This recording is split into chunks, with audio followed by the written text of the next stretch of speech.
Boa tarde, alunos e alunas de elementos de máquina. Hoje daremos continuidade ao nosso conteúdo programático, entrando na parte de elementos de apoio, né? Já vimos a parte de elementos de transmissão e também a parte de elementos de fixação. E hoje vamos abordar um conteúdo da parte de elementos de apoio. Como eu venho falando com vocês desde o início do semestre, o próprio nome remete à função desses elementos, né? Então eu tinha elementos de transmissão, que a função desses elementos era ajudar, auxiliar na parte de transmissão de potência. Tinha elementos de fixação, que o objetivo era fixar, e agora eu entro na parte de elementos de apoio, cujo objetivo é, de fato, apoiar outros elementos, tá? Apoiar em que sentido? No sentido de dar suporte, né, na parte de forma física, né? Ele vai guiar, vai apoiar os outros elementos. E aí, para a gente começar a imaginar um pouquinho o que seriam esses elementos de apoio, tem um exemplo de uma ligação de um eixo roda de uma carroça. Então, voltando aqui para a parte de ligação do eixo roda de uma carroça, que eu pedi para vocês começarem a imaginar, imagine aqui, de forma, um esboço, né, de forma bem simples aqui, eu teria duas rodas, né, isso aqui são rodas que eu acabei de desenhar, vamos precisar da imaginação de vocês, tá? E essas rodas são ligadas por um eixo, né, que eu acabei de desenhar aqui. Imagine o seguinte, esse eixo, na hora que ele entra em contato com a roda, ele vai entrar em contato no cubo de roda, né? Presente aqui e presente aqui nessa roda. A gente conversou um pouquinho sobre cubo de roda até quando a gente viu polias, tá? Então imagine que ele está ligado nesse cubo de roda, que é um local, nada mais é que esse eixo vai apoiar na roda, né?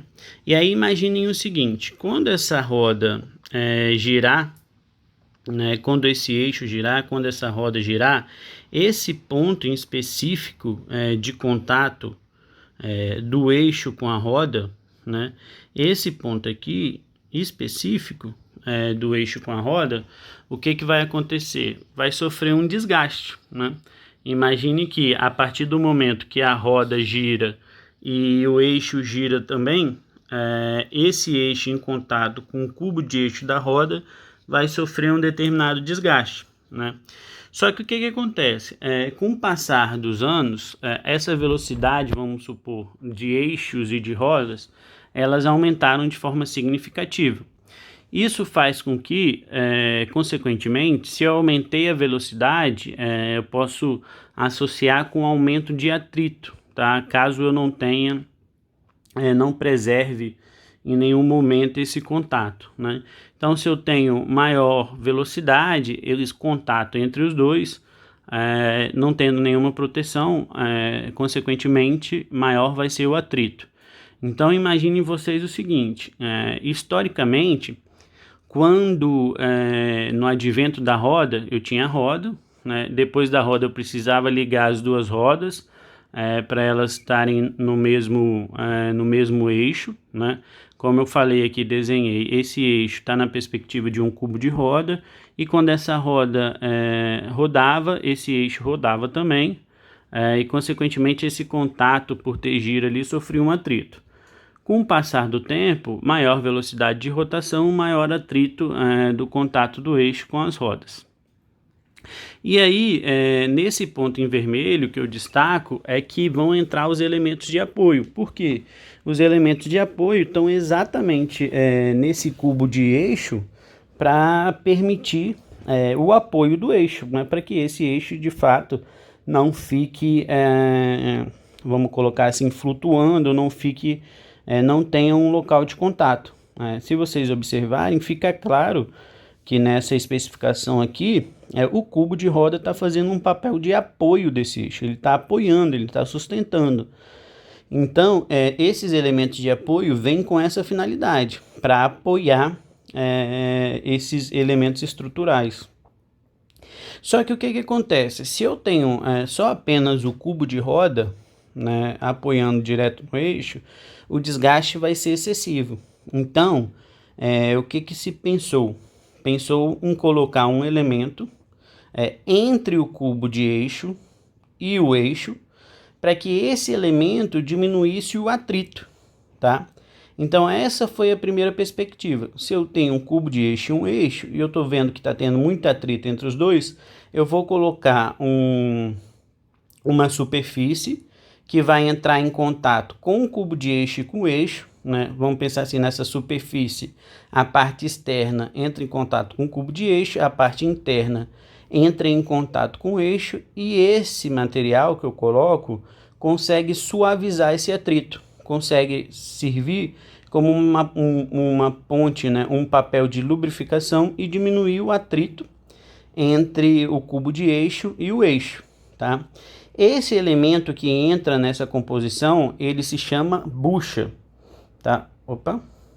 Esse elemento que entra na composição, ele vai chamar bucha, tá? Então, nós vamos estudar aqui um pouco sobre esse elemento bucha. Então, comecem a imaginar que é um elemento que entrou entre o cubo e o eixo de forma inicialmente, nessa analogia histórica que a gente vem construindo, para diminuir esse atrito. Mas, como a gente já veio conversando, essa velocidade de rotação, tanto da roda como do eixo, aumentou de forma significativa, né? Aumentou de forma significativa, até que esse elemento bucha não necessariamente conseguiu atingir o objetivo, tá? Que era diminuir o atrito. Por quê? Porque a velocidade aumentou tanto que esse atrito ainda estava presente de forma significativa. Então, eu preciso de um outro elemento de máquina, onde que vai entrar em contato com o eixo, com o cubo de eixo novamente, e vai substituir essa bucha para diminuir o atrito. E é aí que surgem os rolamentos, tá? O rolamento é um segundo elemento de apoio que a gente vai trabalhar aqui. E por fim, vamos estudar também a perspectiva de mancais. Mancais são elementos de apoio, e aí a gente vai perceber que existem dois tipos de mancais que nós vamos abordar aqui. Um que vai utilizar a bucha e o outro mancal que vai utilizar o rolamento. Então, reforçando, os principais elementos de apoio são buchas, rolamentos e mancais.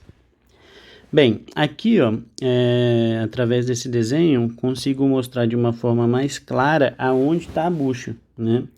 A gente vê uma identificação da bucha aqui. E aí, observem o seguinte, olha, ela faz o papel exatamente de apoio. A gente observa aqui, em destaque, vamos colocar assim, está chamando de um cilindro, né? Mas na perspectiva disso daqui ser um eixo, e observe aonde que esse eixo vai ficar apoiado. Ele vai ficar apoiado, nesse caso aqui, em uma bucha de bronze, tá? E aqui, antecipando, essa bucha de bronze, ela está em um conjunto de mancal, tá? Mas, para enfatizar o seguinte, que os elementos de apoio servem nesse papel exato de estar apoiando e também de estar diminuindo o atrito de contato, nesse caso aqui do eixo, com a base do mancal, né? Então, o movimento rotativo entre as rodas e os eixos ocasiona problema de atrito, que por sua vez causa desgaste tanto dos eixos como das rodas. Para evitar esse problema nas rodas modernas, surgiu a ideia de se colocar um anel de metal entre o eixo e a roda. Esse anel de metal é a bucha, né? Essa perspectiva de atrito a gente comentou exatamente no exemplo da carroça. Então, para mostrar exatamente essa ideia e essa perspectiva, né, de diminuição de atrito, tá? Aqui eu tenho uma bucha, um exemplo, uma figura que demonstra uma bucha. E aí eu posso classificar essas buchas em questão do tipo da solicitação, né, do tipo de esforço de atrito que essas buchas sofrem. E aí eu tenho uma fricção que ela pode ser radial, uma fricção que ela pode ser axial e um atrito, uma fricção cônica, né? A gente vai trabalhar um pouquinho a perspectiva desses desses atritos.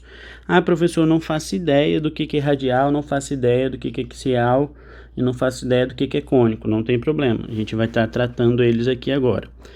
Como o eixo, ele tá, vamos pensar assim, ó, que o eixo ele estaria nesse exemplo aqui, ó, seguindo essa linha aqui de centro, né? Então, o meu eixo ele estaria aqui, né?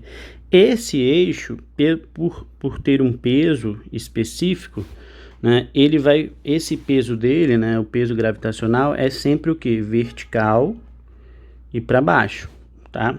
Então, esse peso, o que ele vai, onde ele vai influenciar? Ele vai influenciar em um desgaste nesse conjunto aqui, de eixo e bucha, por exemplo, no sentido radial. Por quê?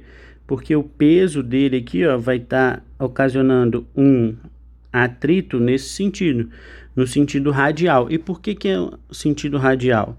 Vamos pensar aqui no círculo, ele está sempre apontando como no sentido do raio, tá? Então é no sentido radial.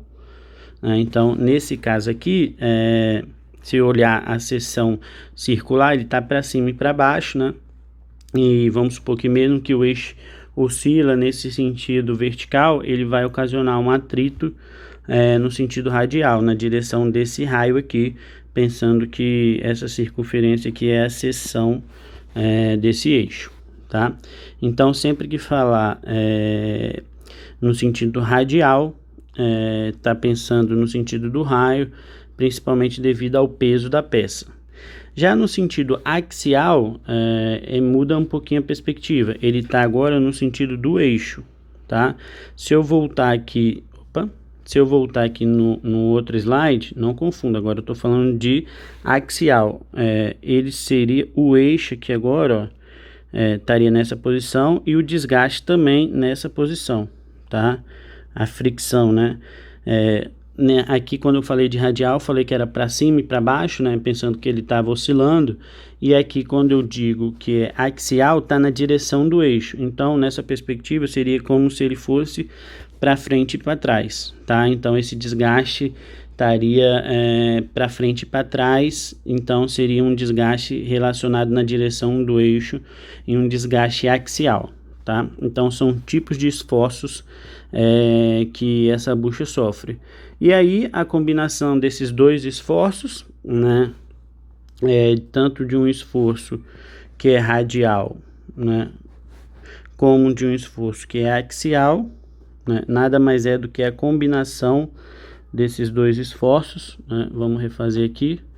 Então, sempre que eu tiver uma bucha cônica, ela é capaz de sofrer, aguentar, né, até certo ponto, um atrito que é cônico, né? Um atrito que é uma combinação de uma parte radial com uma parte axial.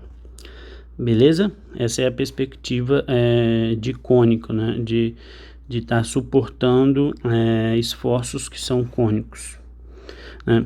Então, isso foi relacionado à bucha, e aí lembrando, né? A bucha, ela trabalha sempre na perspectiva de diminuição do atrito, como já foi dito, e ela também é muito empregada quando a gente trabalha com equipamentos que são mais pesados, né? São mais pesados e a rotação é menor, então aí normalmente se encaixa a bucha.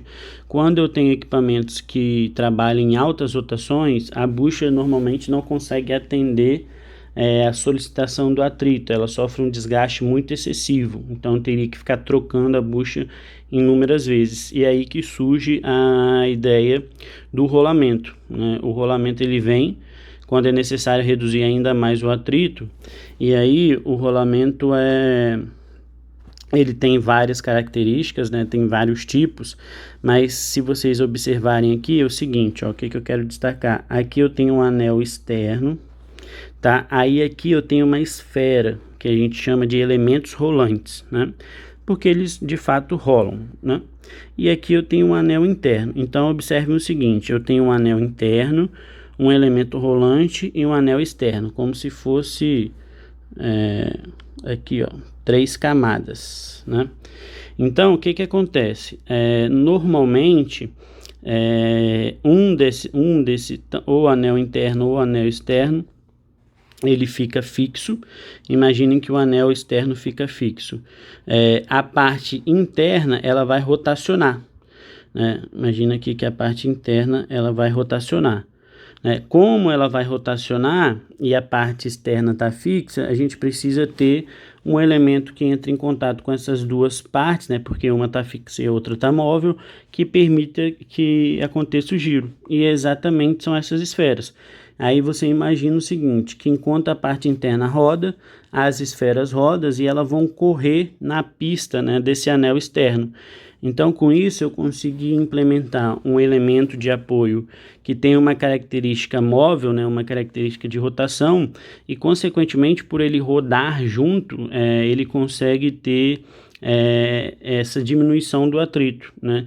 Por quê? Porque ele transforma essa rotação em algo móvel nesse elemento, né? Então, eu tenho vários tipos de rolamentos, mas os rolamentos trabalham nessa perspectiva. Eu tenho uma parte interna, um anel interno, tenho um elemento rolante, nesse caso aqui é uma esfera, e tenho a parte externa, tá? Então, eles vão trabalhar nessa perspectivas.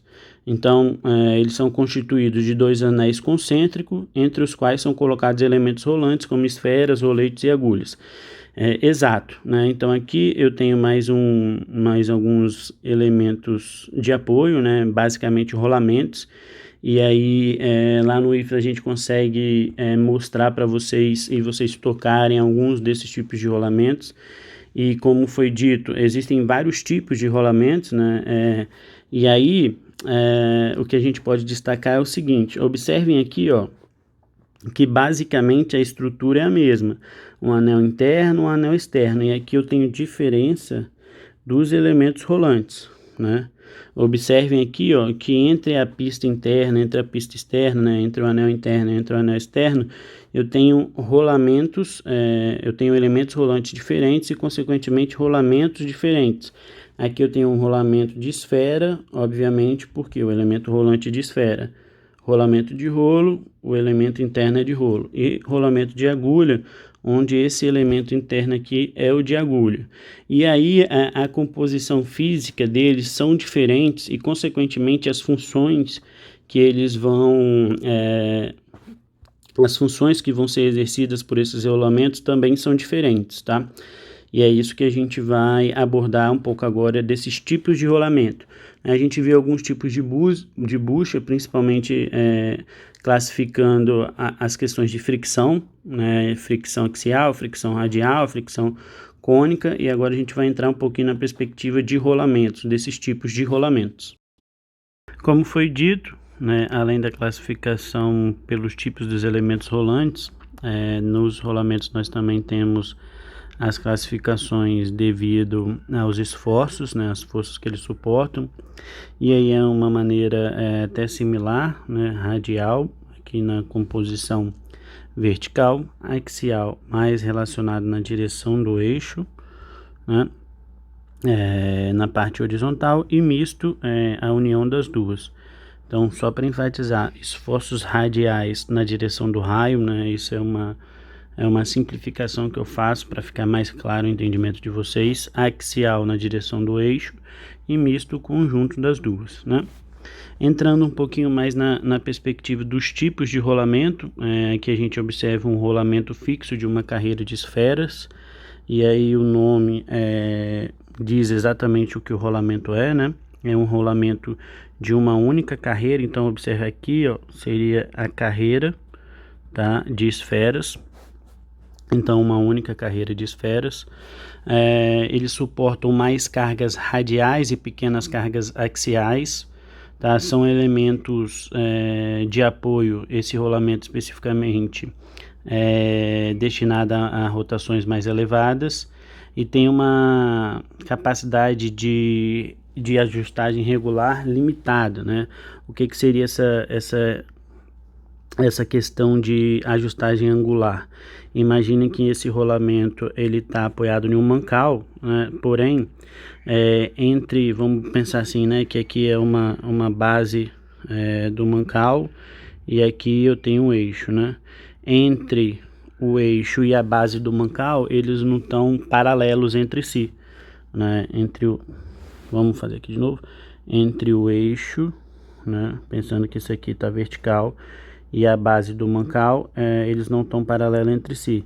Significa que, vamos botar aqui, ó, tá aqui o mancal, a base do mancal, mas o eixo ele está um pouquinho inclinado. Então, pensando na perspectiva aqui, ó, se eu fizesse um tracejado, ele teria uma angulação, né?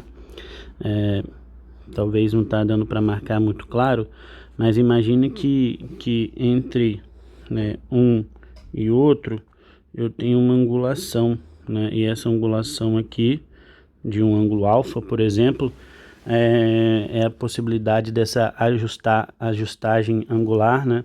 Que esse rolamento fixo de uma carreira de esferas não tem, né? Mas eu tenho outros rolamentos que conseguem ter esse ajuste melhor, tá? Rolamentos de rolos cônicos, além das cargas radiais, os rolamentos de rolos cônicos também suportam cargas axiais em um sentido, então já é diferente do rolamento anterior. E observe, né, que o elemento rolante é diferente, ó. Se a gente observar, ele aqui ele tem uma característica cônica, tá? Isso faz com que por que ele aguenta, né? Por que ele suporta uma carga axial em um sentido? Porque ele é travado, né? Ele trava em um sentido, então você pode forçar que tem uma barreira física, e aí a gente consegue observar aqui que ele não vai desmontar porque ele trava, né, nessa barreira física. Então aqui, ó, nesse círculo aqui que eu salientei, a gente observa que ele consegue tanto suportar as cargas axiais como radiais, né, aqui apresentadas, exatamente por isso. Esse tipo de rolamentos de rolos cônicos, eles são separáveis, então eu consigo separar esses rolamentos, a parte interna da parte externa, né? Obviamente eu vou conseguir separar para o outro lado, né? Por um lado ele suporta a carga axial, para o outro lado eu consigo separar esses anéis, né? Do interno do externo, e essa é uma característica desses rolamentos cônicos, tá? Já o rolamento altos compensadores de esfera, observem que aqui, ó, eu já tenho uma pista dupla, né? Eu tenho aqui, ó, uma esfera, né? Duas esferas, perdão, aqui chegou uma notificação do Promobit, né? Mas desconsiderem isso. Então aqui, ó, eu tenho duas esferas, tá? Então aqui eu tenho uma pista dupla de esferas, né? Então, qual era a característica? Aqui, como eu tenho essa possibilidade de duas pistas, eu consigo ter uma ajustagem melhor na parte da angulação, né? E aí eu consigo compensar possíveis desalinhamentos, né? Ou flexão do eixo, coisa que quando eu tinha uma pista só, né? Uma camada dos elementos, eu não conseguia, tá? Então aqui foram alguns exemplos de rolamentos, tá? E aí até comprometo que assim que voltarmos, eu vou levar os rolamentos em sala de aula, vários tipos que a gente tem lá, e aí a gente vai poder observar um pouco esses rolamentos e os tipos e discutir um pouco as suas funções, tá? Mas de forma introdutória, esses rolamentos a gente varia de acordo com os elementos rolantes, e cada um vai ter uma função específica para estar sendo utilizado. Bem, mais uma imagem aqui dos rolamentos, tá? E aqui a gente entra na parte de mancal, né? Isso daqui é um mancal, né? Essa é a figura de um mancal. Eles são constituídos o mancal ou é constituído com mancal mais uma bucha ou mancal mais um rolamento, né? Então esse mancal ele faz um papel de suporte, tá? Então, por que suporte? Porque imaginem que eu tenho um eixo, aí o eixo vai vir aqui, ó, entrar nessa perspectiva do mancal, ele serve como de fato o apoio propriamente dito, tá? E aí eu tenho mancais de deslizamento. Qual é a característica de um mancal de deslizamento? É um mancal mais uma bucha. Esse tipo de mancal ele é utilizado para máquinas pesadas e equipamentos de baixa rotação, tá? Por característica da bucha, então observa aqui o mancal e a minha bucha, né? Então posso observar aqui o mancal e a minha bucha, né? E eu também tenho mancais de rolamento, que são mancais mais rolamentos, né? Então aqui, novamente o mancal na parte de azul, e aqui a gente vê o rolamento. Tanto o mancal mais bucha como o mancal mais rolamentos, eles são elementos de apoio, eles vão suportar, né? Eles vão dar esse apoio a eixos, por exemplo, né? E aí quando eu tenho um mancal mais uma bucha, esse conjunto é chamado de mancal de deslizamento, onde as principais características é suportar altas cargas, mas altas cargas com baixas velocidades. Já o mancal mais um rolamento é denominado mancal de rolamento, onde o objetivo é suportar cargas menores, mas com altas velocidades. Beleza? Isso é a parte de elementos de apoio.